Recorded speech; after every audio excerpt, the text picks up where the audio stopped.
नमस्कार दोस्तों, मैं राहुल आपका स्वागत करता हूं आपके अपने यूट्यूब चैनल कॉमर्स ग्रोथ पे।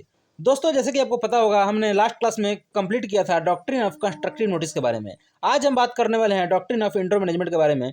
जैसे कि आपको ये भी पता होगा कि डॉक्ट्रिन ऑफ इंट्रो मैनेजमेंट जो होता है वो कहीं ना कहीं एक्सेप्शन होता है। किसका एक्सेप्शन होता है? डॉक्ट्रिन ऑफ कंस्ट्रक्टिव नोटिस का। ठीक है, तो आज इसे समझने वाले हैं। डॉक्ट्रिन ऑफ कंस्ट्रक्टिव नोटिस में क्या था कि वहाँ पर जो डॉक्ट्रिन था वो काम करता था किसके अगेंस्ट में? वहाँ पर आउटसाइडर के अगेंस्ट में। लेकिन यहाँ पर क्या है, ये जो इंडोर मैनेजमेंट का डॉक्ट्रिन है ये काम करता है कंपनी के अगेंस्ट में। ठीक है, यानी थोड़ा सा अपोजिट है उससे। ठीक है, यानी जैसे वो चलता था उसके उल्टा ही चल रहा है। ठीक है, यहाँ पर प्रोटेक्शन किसको मिल रहा है? इंडोर मैनेजमेंट में प्रोटेक्शन मिल रहा है आपको, किसको? आउटसाइडर को। और वहाँ पर प्रोटेक्शन किसको मिलता था? कंपनी को। ठीक है, तो दोस्तों आइए इसे एक बार समझ लेते हैं। लेकिन आपसे एक रिक्वेस्ट है कि वीडियो शुरू करने से पहले, कंसेप्ट को समझने से पहले आपसे एक रिक्वेस्ट है कि प्लीज़ वीडियो को लाइक कर दीजिएगा, चैनल को सब्सक्राइब कर दीजिएगा, दोस्तों के साथ शेयर कर दीजिएगा और बेल आइकन बटन में हिट कर दीजिएगा ताकि हर नोटिफिकेशन टाइम पे मिलता रहे, कोई भी वीडियो आपसे मिसिंग ना हो। दोस्तों, यहाँ पर आज हम बात करने वाले हैं डॉक्ट्रिन ऑफ इंटर मैनेजमेंट के बारे में। तो इसको एक प्रैक्टिकल एग्जांपल से हम लोग अंत में समझेंगे। फिलहाल अभी इसको एक बार हम लोग अच्छे से प्रॉपर वे में पढ़ के समझते हैं, फिर उसके बाद एक बार प्रैक्टिकल एग्जांपल से समझेंगे। उसके बाद आपको पूरा प्रॉपरली समझ में आ जाएगा इंटर मैनेजमेंट के बारे में। While doctrine of constructive notice protect company against the outsider, जैसे कि हमने बताया आपको कि यह किसको प्रोटेक्ट करता है? आउटसाइडर को। किसको प्रोटेक्ट करता है? आउटसाइडर को।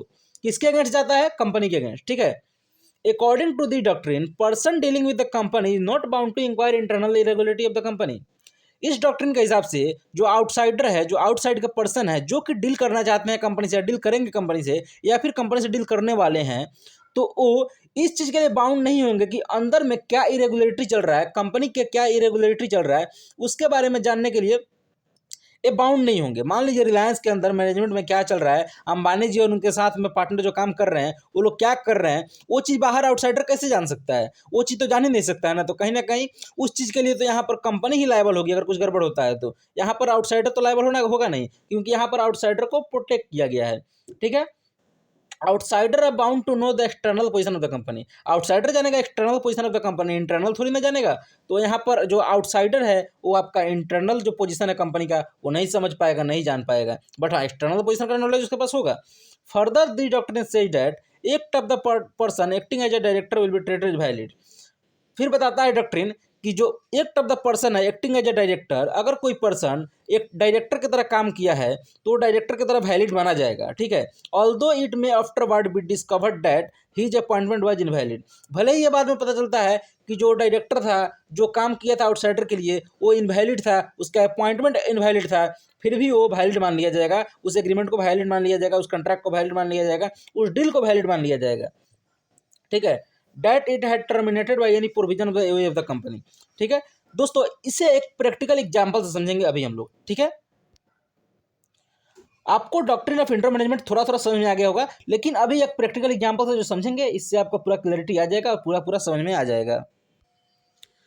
दोस्तों, मान लीजिए कंपनी एक शेयर सर्टिफिकेट इशू कर रही है। ठीक है, कंपनी एक शेयर सर्टिफिकेट इशू कर रही है। किसी ने अगर शेयर खरीदा है तो उसको शेयर सर्टिफिकेट इशू करना होता है। अगर कोई कंपनी में कोई भी शेयर खरीदता है तो उसे इशू करना पड़ता है क्या? Share certificate. ठीक है, तो यहाँ पर कंपनी का जो आर्टिकल ऑफ एसोसिएशन है और एमओए है, इसमें लिखा हुआ है कि शेयर सर्टिफिकेट अगर इशू होता है तो उस पर कितने लोगों की साइन चाहिए? 3 लोगों की साइन चाहिए। एक सीएस का साइन चाहिए, एक डायरेक्टर का साइन चाहिए और एक मैनेजिंग डायरेक्टर का साइन चाहिए।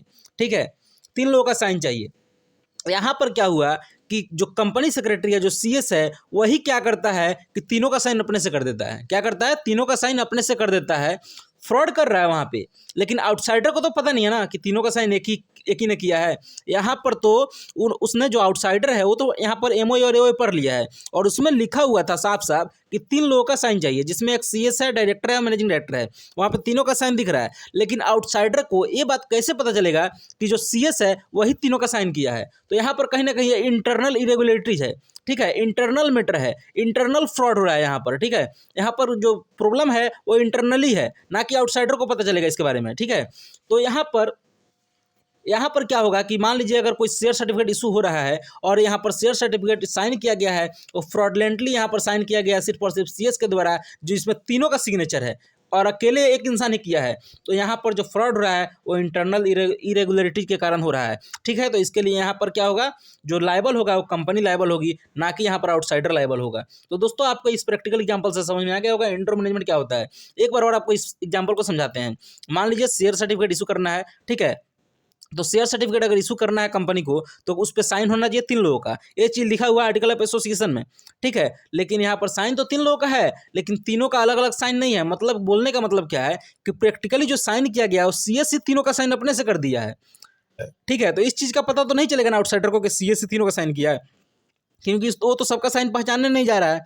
ठीक है, तो यही यहाँ पर फ्रॉड हो गया। तो इस फ्रॉड के लिए क्या होगा, कंपनी लायबल होगी, ना कि आउटसाइडर। तो ये इंटरनल मैटर है, इंटरनल प्रॉब्लम है। ठीक है, तो दोस्तों इस प्रैक्टिकल एग्जांपल से आपको समझ में आ गया होगा इंटर मैनेजमेंट क्या होता है। डॉक्ट्रिन ऑफ इंटर मैनेजमेंट आपको अच्छे से समझ में आ गया होगा। डॉक्ट्रिन ऑफ कंस्ट्रक्टिव नोटिस हमने प्रीवियस क्लास में कंप्लीट किया था। आने वाले क्लास में भी 1-2 और डॉक्ट्रिन है, उसको भी हम लोग समझेंगे। उसके बाद हम लोग अपने अगले चैप्टर पे चलेंगे। ठीक है दोस्तों, अगर वीडियो अच्छा लगता है तो वीडियो को लाइक कीजिएगा, चैनल को सब्सक्राइब कीजिएगा, शेयर कीजिएगा, दोस्तों के साथ शेयर कीजिएगा, ताकि हमें भी मोटिवेशन मिलता रहे और आपके लिए और अच्छे अच्छे कंटेंट लेकर आता रहूँ। तो दोस्तों चलिए वीडियो को यहाँ पर अंत करते हैं।